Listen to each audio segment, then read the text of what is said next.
हाय, मैं हूं अनु कंडवाल। क्या आपने सोचा है कि आपकी जेब में 1,000 रुपए हो, आप उन्हें 10,000, 1 लाख, यहाँ तक कि 10 लाख या 1 करोड़ में बदल सकते हैं? दुख की बात यह है कि ये हमें स्कूल में नहीं सिखाया जाता। अगर ये सब स्कूल में सिखाया जाता तो कितना अच्छा होता। नॉलेज की कमी के कारण ज्यादातर लोग के लिए इन्वेस्टिंग शुरू करना एक काफी डरावना सपना होता है, लेकिन आज की वीडियो में मैं पूरा प्रोसेस आसान तरीके से बताऊंगा कि मैंने किस तरह से इन्वेस्ट किया और एक अच्छी वेल्थ बनाई। बिल्कुल सही, सिर्फ 1,000 रुपए से। मैं ये नहीं कह रहा कि अमीर बनना आसान है, लेकिन कैलकुलेटेड रिस्क उठा के आप समय के साथ वेल्थ बनाने में कामयाब जरूर होंगे। हर किसी की रिस्क लेने की क्षमता अलग होती है। मैं आज बताऊंगा कि बिगिनर्स 1,000 रुपए के साथ कैसे शुरू करें या उससे भी कम से कैसे शुरू करें। जैसे जैसे वीडियो आगे बढ़ेगी रिस्क लेवल बढ़ता जाएगा और जैसे जैसे रिस्क बढ़ेगा रिवार्ड भी बढ़ता जाएगा। जब कोई मुझसे पूछता है कि 1,000 रुपए कैसे इन्वेस्ट करें, तो मैं कहता हूं कि खुद पे इन्वेस्ट करें। आप बुक्स खरीद सकते हैं, अपनी स्किल्स इंप्रूव कर सकते हैं, लेकिन आप पहले ही ऐसा कर चुके हैं तो आपके लिए ये बोरिंग हो सकता है। अब हम लोग अलग अलग जगहों की बात करेंगे जहां आप पैसे लगाएंगे और एक वेल्थ क्रिएट करेंगे। मैं एक बिजनेसमैन हूं, ना कि एक फाइनेंशियल एडवाइजर, लेकिन अपने 12 साल का एक्टिव इन्वेस्टिंग एक्सपीरियंस से मैंने इन तरीकों से पैसे बनाए हैं जो मैं आपको बता रहा हूं। इस वीडियो में आपको कुछ बेचने की कोशिश नहीं करूंगा, इसलिए इसको आराम से बैठ के देखिए। और अगर वीडियो पसंद आए तो लाइक कीजिए, जिससे ये वीडियो और भी लोगों तक पहुंच सके, और सब्सक्राइब कीजिए अगर आप अपनी कमाई को बढ़ाना चाहते हैं। हम अपने दिए हुए सभी ऑप्शन को रिस्क लेवल बार पे नंबर देंगे कि वो कितना रिस्की है। रिस्क बार 1 से 5 तक का है। 1 low risk low reward, 5 high risk high reward. चलिए शुरू करते हैं। तो नंबर 1 फर्स्ट ऑप्शन है high interest fixed deposit account. ये रिस्क लेवल पे सबसे नीचे आता है। 1 से 5 रिस्क लेवल है तो ये आता है 1 पे। इसमें ऑलमोस्ट रिस्क 0 है। आजकल ऐसा सेविंग अकाउंट ढूंढना काफी आसान है जो आपको फिक्स्ड डिपॉजिट में सही ब्याज दे, लेकिन हम अपने आलस के कारण अपना अकाउंट चेंज नहीं करते हैं।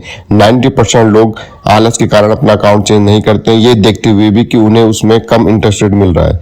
याद रखिए 0.25, 0.50 को आप छोटा डिफरेंस ना समझे, ये लॉन्ग टर्म में आपकी वेल्थ को बहुत इंपैक्ट करता है।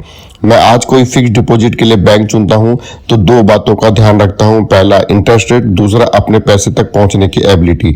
हम ये भी देखना होता है कि इमरजेंसी में पार्सली या फुली विड्रॉल की टाइम टेकिंग प्रोसेस कितना है।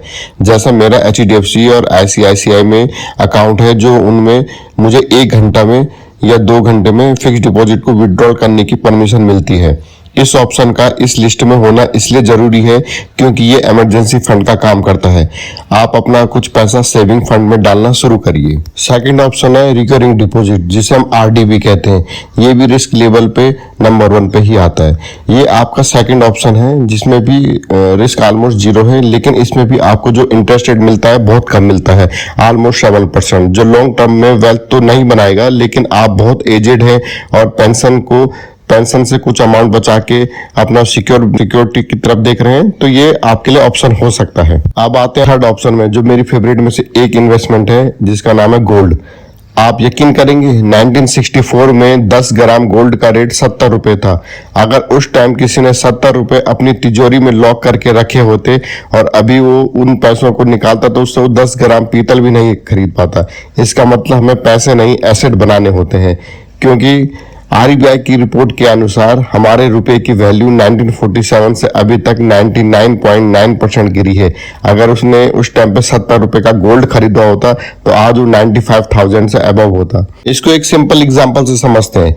1947 में दूध की कीमत 12 पैसे प्रति लीटर थी, यानी 1 रुपए में आप 8.33 लीटर दूध खरीद सकते थे। 2025 में दूध की कीमत 2025 में फुल क्रीम दूध की औसत कीमत 70 से 80 रुपए प्रति लीटर है। ब्रांड और शहर के आधार पर ऊपर नीचे थोड़ा हो सकता है, मान ले 75 रुपए। आज 1 रुपए में आप 0.133 लीटर दूध ही खरीद सकते हैं, यानी 1947 में 1 रुपए में आप 8.33 लीटर दूध मिलता, लेकिन 2025 में 1 रुपए में केवल 0.133 लीटर दूध मिलता।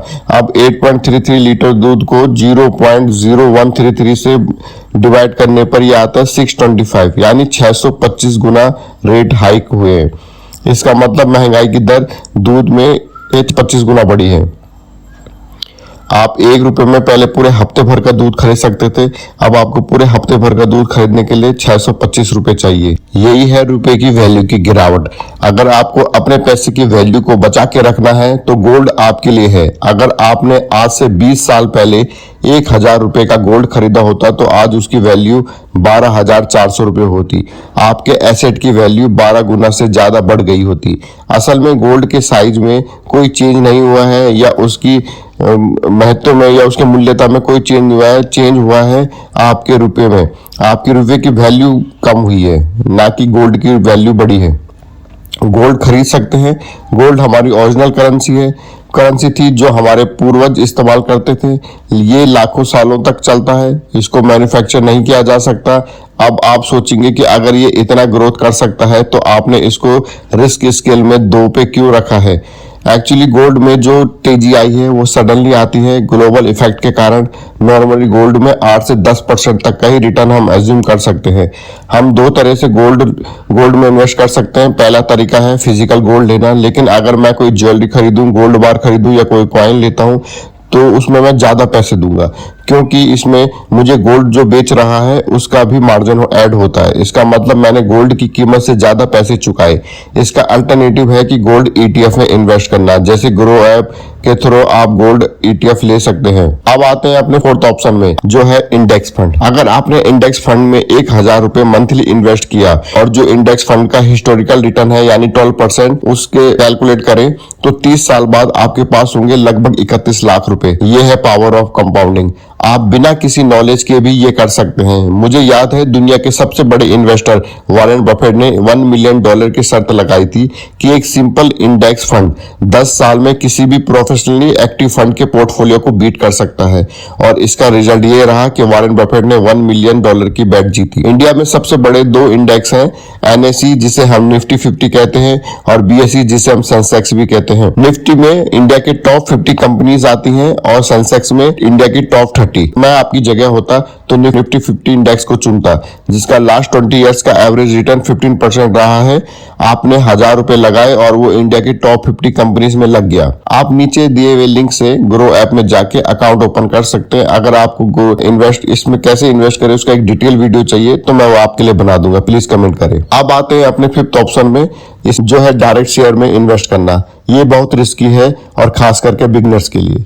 इसमें आप रिस्क को अपना कम कर सकते हैं स्टडी करके और कंपनीज के क्वार्टरली रिजल्ट पे नजर रख के।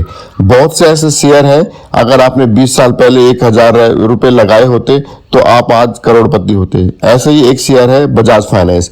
अगर आपने 20 साल पहले 2005 में बजाज फाइनेंस में 1000 शेयर खरीदे होते तो आज उसकी वैल्यू होती 16 करोड़ 50 लाख रुपए। जी हाँ, क्या आप ये यकीन कर सकते हैं? लेकिन ये सच है। आप ध्यान से सुनिए, अगर आपने यही 1000 रुपए उस टाइम की टॉप एयरलाइंस में से एक जेट एयरवेज या किंगफिशर में अपने पैसे लगाए होते तो आपके रुपए की वैल्यू आज लगभग 0 होती। तो इससे यही समझ में आता है कि 1000 रुपए आपको करोड़पति भी बना सकता है, लेकिन रिस्क ऑफ फैक्टर बहुत हाई है, इसलिए इसको रिस्क स्केल में मैंने नंबर 3 पे रखा है। अब बात करते हैं ऑप्शन नंबर 6 की, जो नेक्स्ट हाई रिस्क और हाई रिवार्ड में आता है, क्रिप्टो करेंसी। जी हाँ, क्रिप्टो। बिटकॉइन का नाम तो आप सबने सुना है। बिटकॉइन का ट्रेडिंग 2010 से स्टार्ट हुआ है। इसको अभी ट्रेडिंग करते हुए पूरे 20 साल भी नहीं हुए हैं। अगर 2010 में किसी ने 1000 रुपए लगाए होते तो आज उसकी वैल्यू क्या आप गैस कर सकते हैं? 212 करोड़। जी हाँ, 1000 रुपए की कीमत 212 करोड़ हो जाती, वो भी सिर्फ 10 से 15 साल में। क्रिस्टोफर कोस नाम का एक आदमी ने 2010 में 1110 रुपए में 5000 बिटकॉइन लिए थे। 2013 में उन्होंने अपने 1000 बिटकॉइन बेच के एक अपार्टमेंट खरीद लिया। आज भी उनके पास 4000 बिटकॉइन है, जिनकी वैल्यू 300 करोड़ है। ऐसे बहुत सी स्टोरी हैं जिन्होंने लोगों को एक छोटी सी इन्वेस्टमेंट से करोड़पति बना दिया, लेकिन ऐसे हजारों क्रिप्टो करेंसी हैं जिन्होंने आपकी इन्वेस्टमेंट की वैल्यू 0 कर दी है। सेम रिस्क बहुत ज्यादा है, इसलिए इसको रिस्क स्केल में मैंने नंबर 4 पे रखा है। अब लास्ट ऑप्शन, मैं किसी को भी सजेस्ट नहीं करूंगा, जो नंबर 7 पे है। ये कोई इन्वेस्टमेंट नहीं है, ये एक बैटिंग ऐप ड्रीम 11, माई सर्किल जैसे बहुत से बैटिंग प्लेटफॉर्म हैं जो आपको 50 रुपए में या उससे भी कम में करोड़पति बनने का मौका देते हैं। लेकिन ये कोई इन्वेस्टमेंट नहीं है, ये बस एक गैम्बलिंग होती है। अभी तक हमने जो भी इन्वेस्टमेंट देखी है उनमें हमारे पास हमारी मनी के एक्सचेंज में हमें एसेट मिलता है जिसको हम कुछ टाइम बाद सेल कर सकते हैं, चाहे वो शेयर हो, गोल्ड हो, बिटकॉइन हो। लेकिन बेटिंग ऐप में आपको ऐसा कुछ नहीं मिलता। आप या तो करोड़पति बनेंगे या फिर कुछ भी नहीं। इसलिए ये रिस्क स्केल में सबसे ऊपर नंबर 5 पे रखा गया है। इसको मैं इस इन्वेस्टमेंट टेबल में नहीं रखना चाहता था, लेकिन बहुत से लोग इसको खेलते हैं इसलिए रखना जरूरी था। ये बस एक मनोरंजन के लिए, लेकिन बहुत से लोग इसमें बहुत से पैसे हार जाते हैं। क्या आपको पता है लास्ट ईयर ड्रीम 11 में कितने पैसे लगाए थे लोगों ने? 32,000 करोड़। हाँ जी, 32,000 करोड़। ये इतना पैसा है कि आप पाकिस्तान की जीडीपी 28,000 करोड़ है, उससे भी ज्यादा। मतलब आप पाकिस्तान को 1 साल तक चला सकते हैं और नेपाल को 9 साल तक। सोचने में ये अच्छा लगता है, लेकिन ये 99% नेगेटिव रिटर्न देता है। लेकिन लोग फिर भी इसे रोज खेलते हैं, जबकि वो इस वीडियो में दिए हुए और किसी भी ऑप्शन को चुन सकते हैं और एक बेहतर इन्वेस्टमेंट कर सकते हैं। मुझे उम्मीद है इस वीडियो से बिगनर्स को काफी मदद हुई होगी। अगर आप चाहते हैं अपनी की हुई इन्वेस्टमेंट के बारे में मैं बताऊं तो इस वीडियो को लाइक और सब्सक्राइब कीजिए। बाय बाय, अगली वीडियो में मिलते हैं।